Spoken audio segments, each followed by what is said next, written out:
الف لام میم، یہ کتاب یعنی قرآن مجید، اس میں کچھ شک نہیں کہ اللہ کا کلام ہے، پرہیزگاروں کے لیے رہنما ہے جو غیب پر ایمان لاتے اور آداب کے ساتھ نماز پڑھتے اور جو کچھ ہم نے ان کو عطا فرمایا ہے اس میں سے خرچ کرتے ہیں، اور جو کتاب اے پیغمبر تم پر نازل ہوئی اور جو کتابیں تم سے پہلے پیغمبروں پر نازل ہوئیں سب پر ایمان لاتے اور آخرت کا یقین رکھتے ہیں۔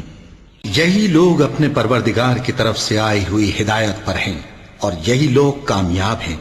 جو لوگ کافر ہیں انہیں تم نصیحت کرو یا نہ کرو ان کے لیے برابر ہے، وہ ایمان نہیں لانے کے۔ اللہ نے ان کے دلوں اور کانوں پر مہر لگا رکھی ہے اور ان کی آنکھوں پر پردہ پڑا ہوا ہے اور ان کے لیے بڑا عذاب تیار ہے۔